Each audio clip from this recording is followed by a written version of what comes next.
questions. Où est ce totem ? Et quelle est sa signification ? Eh bien, la signification, vous le saurez à la fin de cette visite des coulisses de ESBTP, où eh bien, nous sommes à Changé, et c'est Frédéric Miquet qui nous accueille. Bonjour. Bonjour Pascal. Merci de nous accueillir dans cette, vieille entreprise. Elle a quel âge ? Alors, moi je l'ai racheté en 2004, et c'est une entreprise qui a été créée en 86. Donc un peu plus de 30 ans. Oui. D'ailleurs, elle est née de la disparition d'une autre très connue. Oui, puisque en fait ce sont des salariés de Leroy Haricot qui ont créé ESBTP en 86, une vingtaine de salariés. Ça veut dire quoi, ESBTP ? Alors c'est Entreprise Sartoise de Bâtiments et Travaux Publics. En l'occurrence, il y a peu de travaux publics, il y a beaucoup de bâtiments, c'est ça ? Oui, c'est ça, oui. En fait, c'est un nom qui avait été choisi à l'époque, faisait un peu de terrassement et de réseau, mais du coup qui a été abandonné assez rapidement. Bon, vous êtes spécialisé dans la maison individuelle ou pas ? Alors, on peut, l'image effectivement de Leroy Haricot, c'est des quartiers qu'on a comme les Maillets, tout ça, qui ont été faits par Leroy Haricot.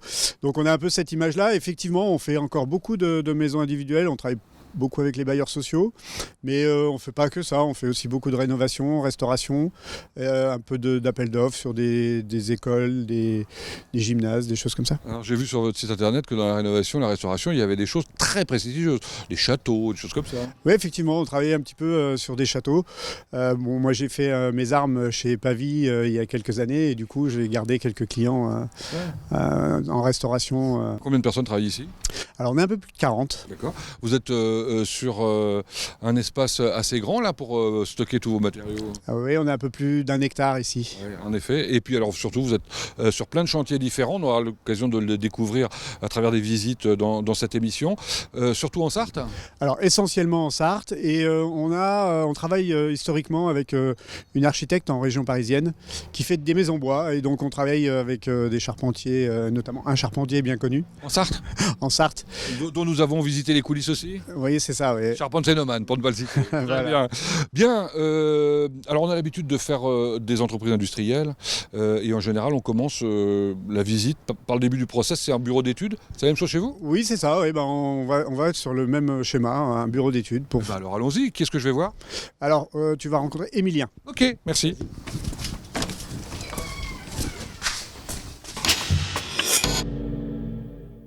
Première étape. On va à la rencontre d'Émilien, je crois. Bonjour. Bonjour. Vous êtes bien Émilien ? Oui, tout à fait. Donc on m'a dit que c'était vous qui faisiez les devis. Oui, tout à fait. Votre métier, c'est quoi ? Moi, je suis dessinateur-maîtreur, donc je fais pas seulement les devis, du coup, je fais l'ensemble des maîtrés d'un appel d'offres. Les maîtrés, ça veut dire les mesures. Oui, c'est ça. Ouais. On part d'un plan papier ou numérique sur lequel on vient vérifier l'ensemble des cotations pour pouvoir établir le devis. Alors vous êtes, j'allais dire multicompétence, parce que vous savez dessiner à la main aussi, et pas seulement avec un logiciel. Alors pour le coup, je fais des perspectives manuelles, mais j'en fais de moins en moins, du coup, parce qu'il y a le logiciel maintenant, 3D. Et maintenant, je fais beaucoup de logiciels 2D, 3D, et aussi des logiciels de rendu également. Ça doit être absolument passionnant. Alors, ce qui est peut-être moins amusant, c'est de répondre à des appels d'offres. Cela étant dit, c'est votre métier de base. D'ailleurs, vous les avez comment, les appels d'offres ? Comment vous les recevez ? Les appels d'offres, en fait, sont téléchargés sur un site pour lequel on est abonné, en fait, qui s'appelle Spigao et qui nous permet de récupérer les différents appels d'offres, que ça soit public ou bien privé, du coup. Et vous faites une sélection, vous choisissez les projets qui correspondent le mieux à ce que vous savez faire ? Oui, en fonction de la taille de l'entreprise, surtout, que ce ne soit pas un projet trop gros ni trop petit, et en fonction de ce qu'il y a dans le contenu, que ce soit quand même suffisamment intéressant pour l'entreprise.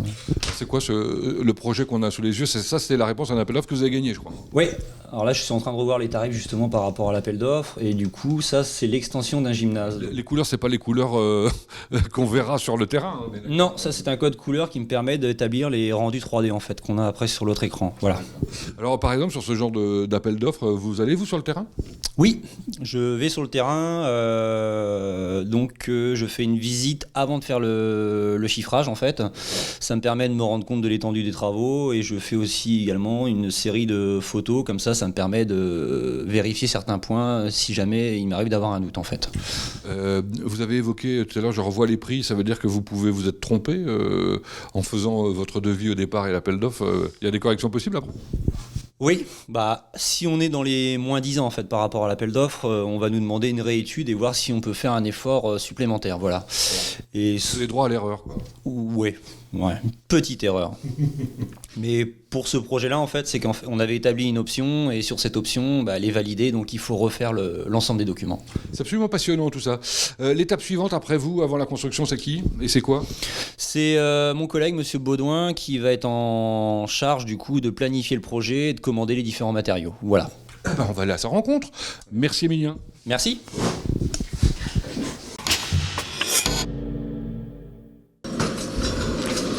Je ne fais pas du stop, je cherche Jérôme, c'est vous? Ouais, bonjour, ouais, c'est moi. Ouais. Super. Jérôme, on m'a dit que vous étiez la phase 2 dans le projet de la construction chez SBTP, c'est bien ça? C'est ça, c'est moi qui récupère les chantiers et qui va les organiser et les piloter derrière avec nos équipes. Bon, ça veut dire quoi? Qu'est-ce que vous devez organiser d'abord? Eh ben, tout ce qui est le matériel, les matériaux, les hommes, et puis répondre à la demande du client. Alors ça, il faut voir dans un planning aussi comment tout ça, ça peut se mettre en place. Déjà, il faut rencontrer le client, Ouais. se mettre autour d'une table avec toutes les entrepreneurs, les entreprises, et du coup, après, on bâtit un planning. Voir quelles sont les personnes les plus compétentes pour développer le chantier en question. Tout à fait. Après, de toute façon, chaque personne a ses compétences et du coup, on arrive bien à le mettre dans son poste de prédilection. Alors moi, je suis très impressionné par ce que je vois autour de moi là. Je vais l'éteindre, hein, comme ça, Oui, ça fera moins de bruit. c'est ça. Oui, et puis ça polluera moins en plus. Tout à fait, c'est ça. Bon, alors je suis impressionné, vous pouvez sortir même carrément, parce que je vois autour de moi, c'est colossal votre c'est quoi? C'est votre stock ça, c'est ça? Ça, c'est notre dépôt et on arrive à gérer notre stockage de matériaux et puis du coup tous nos déchets, quoi. Des déchets. Tout à fait, les déchets de chantier, tout ce qui est démolition, déconstruction. Et alors vous en faites quoi? Alors du coup, nous on récupère surtout tout ce qui est démolition de béton, briques, et on va venir le broyer après avec un concasseur qu'on va réutiliser pour nos chantiers futurs. Bon, et vous achetez des matériaux neufs aussi, hein? Alors, heureusement quand même. Alors donc il y a quoi? Il y a de la brique, La brique, on achète briques béton, les aciers, voilà, tout ce qui est les matériaux qu'on va faire en élévation. Vous êtes sur de la restauration, donc quelquefois il faut des matériaux un peu rares aussi, j'imagine. Oui, du coup on a notre stock de pierres derrière où on arrive à garder et stocker les pierres quand on est en démolition pour les chantiers futurs. Alors l'organisation des chantiers, ça ne doit pas toujours être simple. Par exemple, la météo, là, un coup il fait du soleil, un coup des nuages. Quand il pleut, comment on fait? Faut être bon, faut jongler entre les gouttes, on va dire. En ce moment, surtout depuis le début d'année, mais bon voilà, la saison va arriver, ça va commencer à faire beau et on va pouvoir aussi démarrer des chantiers qui sont avec des températures clémentes, quoi. Alors comment on fait quand il pleut vraiment? On peut plus couler de béton, enfin je sais pas, on peut pas travailler dehors. On travaille toute l'année dans le bâtiment. Ouais. Du coup non, on adapte nos postes de travail et puis on demande à nos gars d'être courageux et puis d'y aller, quoi. Donc voilà, quoi. Ils sont tous courageux. D'être courageux, c'est ça. Bon, vous avez débuté comment? Maçon? Maçon, apprenti, et puis petit à petit en formation et puis en... Alors formation, je crois que vous êtes compagnon du devoir. Hein. C'est ça, ouais, Compagnon du Tour de France. compagnon du Tour, l'association. Vous avez fait votre chef-d'œuvre? Chef-d'œuvre, c'est ça, tout à fait. C'était quoi? C'était toute une réhabilitation d'une pièce en bar avec des enduits, on va dire, à l'italienne, quoi. Et alors vous êtes parti loin dans votre Tour de France, même au-delà de la France, non? Ouais, l'Angleterre, une année. Du coup, Et alors on construit comme chez nous, ou mieux, moins bien? non, pareil. Pareil. Ils sont comme nous. Bon, presque. Presque comme nous. Pas tout à fait quand même, faut pas exagérer. Bon, merci Jérôme. De rien. Allez, on va plus loin. Ou non, on va avoir un chantier au Dépôtron Minet demain, tiens. Ok. Allez, on arrive. Il est 8h. Bonjour messieurs. Je vois qu'on est en pleine préparation de chantier. On fait cette auto. Vous êtes Thibaut? Oui, c'est ça, oui. Bonjour. C'est quoi votre fonction? Chef de chantier. Chef de chantier, ça veut dire que c'est vous qui êtes responsable de la bonne fin des travaux. C'est ça, oui. Bon, et de Du l'équipe. déroulement. Et Oui. du bon début et de la bonne fin, oui. Bon, d'accord. Et alors vous travaillez avec qui là? Son prénom? Dany. Dany, il est en train de faire quoi? Parce que je le vois en train de... Là, il est en train de calculer, savoir si on tombe bon par rapport aux différentes cotes d'ouverture qu'on a. Ouais. Je sais pas si on va les voir, mais et de façon à savoir si on tombe bon avec la cote totale, en fait. D'accord. Alors ça, Dimension totale du bâtiment. donc votre bureau, c'est une brouette de... Oui, à l'occurrence. Une brouette de chantier, oui. Ouais, et qu'est-ce qu'il y a C'est dedans? plus facile à transporter. Dans celle-ci, c'est du mortier. D'accord, et c'est Et quoi? il va nous servir à poser des blocs, du parpaing ou de l'aggloméré, ça dépend, chacun a son appellation. Mais... C'est quoi la différence entre le mortier et le béton? Le mortier, ça va nous servir à poser, il n'y a pas de gravier dedans. Alors que le béton, c'est un mélange de sable, Gravier, C'est plus solide. c'est plus solide. Ouais. Sable, gravier et ciment. Ça, Et c'est là, de la c'est que colle, du quoi. sable, c'est du sable et du ciment simplement. C'est un peu de la colle. C'est de la colle, on appelle ça de la colle communiquement, mais le vrai nom technique c'est du mortier. Alors on est sur un chantier qui est en phase de démarrage. Ça fait combien de temps que vous l'avez commencé celui-là? Ça fait 15 jours, D'accord. 15 jours, 3 semaines, allez, on va dire 20 jours on va dire. Qu'est-ce que vous allez monter là? Une office notariale, D'accord, combien de mètres carrés? 350 mètres carrés au sol. Après on a un niveau supérieur qui occupe pas toute l'emprise totale du bâtiment. D'accord. Alors expliquez-nous ce qui s'est passé avant que soit montée cette dalle. Le terrain était nu, il n'y avait rien du tout. Ouais. Et on a mis nos chasses d'implantation. En gros, on a implanté le bâtiment, on a imagé le bâtiment. On a Alors, les posé chasses le bâtiment au sol. Les chasses d'implantation, ce sont C'est les piquets, les deux piquets avec les chaises là. D'accord. Et en fait, si vous mettez des cordeaux à chaque pointe qu'on a mise, ça représente le bâtiment, le futur bâtiment. Ça Et- projette le bâtiment en fait. Et avec la petite pelleteuse, vous avez fait des trous pour Avec un faire les engin fondations. plus gros que ça, mais oui, on a terrassé avec des gros camions pour évacuer la terre évidemment, et puis un tractopelle. Et c'est vous-même qui terrassez, enfin je veux dire c'est l'entreprise. Oui, c'est l'entreprise, ou alors on fait appel à une entreprise Bon. qui nous fait le travail. Alors qu'est-ce qu'on a mis dans le trou? Du béton. Vous m'avez Du dit, béton, des aciers et du béton. vous m'avez parlé de parpaing aussi. Et du parpaing après en sous-bassement, de façon à arriver au niveau fini de la dalle.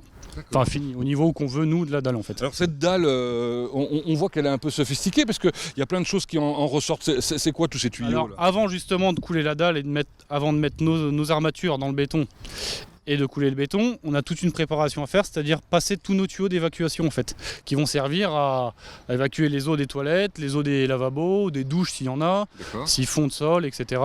Et aussi des eaux pluviales. Bon, je vois qu'il y a un énorme trou au milieu, de quoi s'agit-il? C'est une fosse d'ascenseur. D'accord. Voilà, alors ça c'est donc il y aura la fosse d'ascenseur de ce côté-là et l'escalier de ce côté-là, qui n'est pas encore imagé ou projeté. Dans votre tête, vous avez déjà le bâtiment en Ouais, place. plus ou moins, oui, plus ou moins. C'est vous l'équipe là qui allez le monter dans son Oui, intégralité? oui, oui. Après, on va varier en effectif suivant le planning aussi, parce qu'on a quand même des délais à respecter. Et, Là vous êtes 4 là. et suivant le travail qui est réalisé. Là, on est 4 actuellement. Il y a des gens qui ont des spécialités ou pas particulièrement? Non, bah nous, ce qu'on demande, c'est déjà le chef, c'est celui qui doit implanter Coordonner. le bâtiment, coordonner tout ça, organiser les équipes. Et puis après, les gars, ils montent les murs. Donc il faut savoir monter droit des parpaings. Il faut savoir faire des calculs parce qu'on a vu qu'il fallait savoir faire Il faut des savoir additions. calculer, oui, parce qu'un maçon, et puis il faut savoir calculer, il faut savoir être précis aussi, ça c'est important. Alors il faut aussi beaucoup avoir un sens de l'autonomie. Enfin j'ai l'impression qu'ils ont l'air de se Ouais, débrouiller. il faut un bon esprit d'initiative quand on est maçon. Si on l'a pas et qu'on attend qu'on dise de faire quelque chose, c'est pas intéressant. Et l'esprit d'équipe aussi. Et l'esprit d'équipe évidemment. Ouais. Vous êtes compagnon du devoir vous-même, hein, je crois. Oui, c'est ça. Ouais, ouais j'ai tourné 6 ans. D'accord. 6 ans un peu partout. J'ai fait 1 an en Afrique aussi. Et Ça doit pas être les mêmes techniques de construction. sur les principes, si. Après, c'est les façons de faire qui sont différentes. Ouais. D'accord. Mais sinon, c'était une belle aventure. Ouais. Et aujourd'hui vous transmettez le flambeau, je crois. Oui. Ouais, mais Vous avez un... Et il y a un jeune compagnon, ouais. Enfin un jeune qui n'est pas encore compagnon d'ailleurs, qui est sur son Tour de France, qui est... Ben, on va aller le rencontrer. Oui. Allons à la rencontre de Thibaut le second. Pardon, bonjour. Vous êtes? Moussa. Bonjour Moussa. Thibaut, pardon de vous déranger. Bonjour. Alors vous êtes compagnon? Oui. Plus précisément, on est compagnon quand on a fini son Tour de France ou dès le départ? Non, on est compagnon une fois avoir fini son Tour de France après avoir fait un chef-d'œuvre. Alors vous en êtes où d'abord Pour vous? l'instant, là, je suis aspirant. C'est quelqu'un qui aspire à être compagnon. Donc, je suis pas encore compagnon pour l'instant. Alors vous avez fait une formation, on va dire classique, CAP pendant 2 ans, c'est ça? C'est ça, j'ai fait un CAP en alternance avec une entreprise qui était du côté de Dieppe. Ouais. Ensuite, Et après, là, j'ai décidé de partir sur le Tour de France. c'est vous changez de boîte tous les combien? Tous les 6 mois à peu près. Bon, vous avez fait quoi? Alors là, j'ai fait Lyon, j'ai fait Saint-Etienne, j'ai fait Nantes et là, je suis sur Le Mans en ce moment. Ça doit être compliqué de changer de boîte régulièrement. Ouais, un petit peu. Quand on est sur des bonnes entreprises, c'est difficile de les quitter parce qu'en plus, on se fait des bonnes rencontres. Donc c'est vrai que c'est un peu difficile, mais on garde toujours des bons contacts. Donc, Et il y a des vraies différences d'abord en quelque sorte du métier dans chacune des entreprises? ah bah oui, chaque entreprise est différente. On va toucher. Il y a des moments où on va être plus sur la rénovation, des fois plus dans le gros œuvre. Donc il va falloir s'adapter. Et les technologies changent selon les entreprises parce qu'on ne travaille pas toujours avec les mêmes matériaux. Et même le type de région, on voit que ça change beaucoup. Bon, dites-moi, je crois savoir que vous n'êtes pas maçon par hasard. Non, je suis passionné parce que c'est mon père qui qui me l'a appris depuis tout petit. Donc, Vous avez inculqué le virus, quoi. c'est ça. Bon, bah, ça a l'air de vous plaire et en tout cas, on vous souhaite bonne chance. Merci Thibaut. Je vous remercie. Nous voici sur ce lotissement magnifique. On va aller découvrir toutes ces maisons. Pardon messieurs, excusez-moi de vous déranger. Bonjour, vous êtes Gaëtan? Oui, je suis Gaëtan Cochin. Et vous? Didier, Bon, Didier, ça fait combien de temps que vous bossez dans la boîte? 27 ans. Ah oui, quand même. Oui, Là, vous étiez en train de faire quoi? de la finition. Ah, de quoi s'agit-il? Donc là, on est sur des bandes de redressement. C'est le support en fait pour poser les menuiseries. C'est un peu la dernière étape avant livraison ou presque? Il y a encore du travail, mais là, en fait, on est sur l'étape avant la mise hors d'eau, hors d'air des logements. Et là, c'est la charpente qui va arriver après? Voilà, c'est ça là. Donc on est prêt en fait pour accueillir la charpente. Donc on voit juste derrière nous que vous êtes en train de couler des chapes. Ça veut dire que vous avez des maisons qui vont démarrer là juste à côté? Voilà, donc là, on est sur 2 maisons en accession. Donc on est sur la préparation du ferraillage et coulage de dalles à partir dès demain. Bon, quelle est l'étape suivante? Donc ça, on nous l'a expliqué tout à l'heure. L'étape suivante, c'est, comment on appelle ça, monter les murs? Donc nous, on appelle ça l'élévation. D'accord. Donc on monte les murs en briques. Alors la brique, c'est le matériau souvent choisi? Oui, sur les logements, la plupart du temps, on monte en briques. C'est plus rapide, c'est plus efficace? Alors oui, là en plus on est sur un procédé très rapide parce que la brique se colle avec une mousse spéciale adaptée à la brique. Donc là on est vraiment sur un procédé très rapide. C'est combien de temps le montage d'une maison? Alors donc sur la partie élévation, on va parler sur 3 lots de maisons. On est sur 3 semaines de montage et sur la préparation dalles, fondation, il faut compter 1 mois et demi, 2 mois pour 3 maisons. Alors c'est assez rapide. Je crois savoir, là on a des maisons dans des états différents d'évolution, on va dire. Donc en fait il y a une dernière étape que vous ne faites pas vous, où une équipe de SBTP revient pour faire la finition extérieure? Oui, donc on a une équipe d'enduiseurs pour faire donc tout ce qui est ravalement extérieur et des personnes qui font les finitions, ce qui vont être les seuils, s'il y a des dallages extérieurs pour les accessibilités, tout ça. On a des personnes qui reviennent à la fin pour faire tout ça. Eh bien, dernière question, à quoi sert la grue SBTP qu'on voit au milieu là? Alors donc là, sur ce chantier-là, elle était exclusivement pour nous. Donc elle nous sert au ravitaillement du chantier. Elle permet d'apporter les matériaux au plus près des ouvriers pour pouvoir travailler dans la facilité. Et puis là, ici, on avait donc des coffrages, des poutres. Donc elle permet aussi de poser toutes ces structures. Bon, je crois que j'ai tout compris. Merci Gaëtan. De rien. Allez, au revoir. Allez, on fait un saut dans le temps et dans l'espace. On est en centre-ville du Mans. On n'est pas le même jour, mais on est quand même avec Thibaut. Bonjour. Bonjour. Rebonjour. Dites donc, Thibaut, qu'est-ce que vous êtes en train de faire avec ces jolies dalles rouges là? Et en fait, ça c'est des matrices que sur lesquelles je suis en train de passer un produit, un démoulant en fait qui fait que ça n'accroche pas sur le béton quand on les met en place. Alors des matrices qu'on va poser sur le béton parce que ça va permettre d'imprimer le béton, c'est ça? Oui, d'y faire des motifs. Là, vous voyez, c'est pavé de rue, mais on a tout un autre panel de finition. On a bois, strates de pierre, etc. À découvrir sur le showroom, peut-être tout à l'heure, à changer. Oui, c'est ça.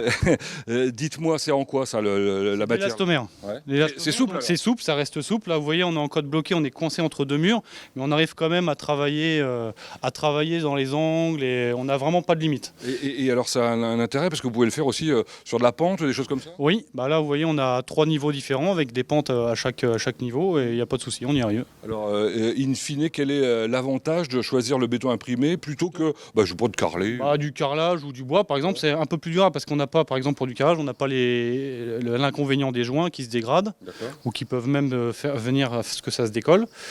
Et puis pour le bois, on a moins d'entretien, même pas du tout d'entretien pour ainsi dire. D'accord. Ça se met en place très vite en plus, non? Oui, là aujourd'hui, on a coulé la toupie ce matin. Donc on a notre structure de fête. Et par-dessus, tout de suite, on imprime sur le béton. Donc ce soir, ça sera fini? Ce sera terminé, oui. D'accord. Dernière chose, vous êtes des vrais artistes, je le sais, parce que j'ai vu votre travail à Parigné, sur une bibliothèque, je crois, ou quelque chose comme ça.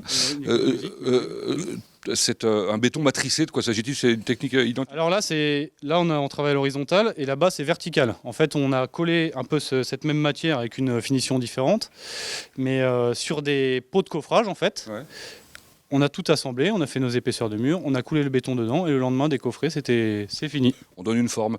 Dernière chose, je sais qu'il y a plein d'innovations en matière de béton. Il y a du béton drainant. Alors ça, c'est génial. Ça veut dire qu'on peut avoir les avantages du béton sans les inconvénients écologiques, on va dire. Oui, en fait, le béton drainant, l'avantage qu'il y a, c'est que l'eau comparé à des terrasses classiques, l'eau ne va pas être captée en fait. Elle va tout de suite pénétrer dans le sol. D'accord. Voilà. C'est-à-dire si vous jetez un seau d'eau sur le béton drainant, ça va tout de suite absorber.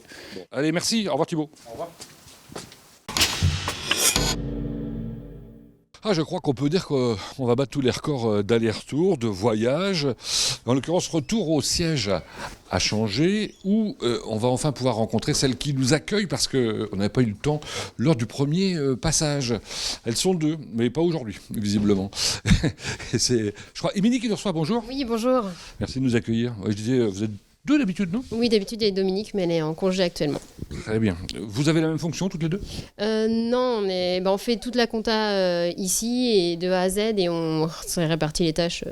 Les autres tâches, parmi les autres tâches, il y en a une qui est importante que j'ai découverte en découvrant ce métier du gros œuvre du maçon dans un appel d'offres. C'est vous qui êtes responsable, en tant que responsable de gros œuvre, de l'ensemble des services annexes, j'allais dire, c'est ça? C'est ça, on s'occupe du compte prorata, c'est-à-dire gérer les besoins du chantier, l'eau, l'électricité, les bagues de chantier pour les ouvriers, et puis la gestion des déchets, et tout ça, en fait, c'est nous qui le gérons, et après, on refacture, nous, à toutes les entreprises qui ont participé au chantier. Donc ça doit être assez compliqué à gérer tout ça, parce que ça veut dire qu'il faut que vous connaissiez tous les fournisseurs partenaires, tous les gens qui ont répondu effectivement à l'appel d'offres et qui l'ont gagné. Ici, c'est facile, puisque vu qu'on gère tout ce qui est facture fournisseur, on sait exactement à chaque chantier les dépenses. Très bien. Dites-moi, il y a beaucoup de réglementations évidemment dans votre domaine, il faut suivre ça d'une manière proche, j'imagine, premièrement. Et puis deuxièmement, peut-être que vous faites également un certain nombre de certifications. Oui, alors c'est Dominique qui s'en occupe. En fait, c'est tous les ans ou tous les 3 ans selon les certificats.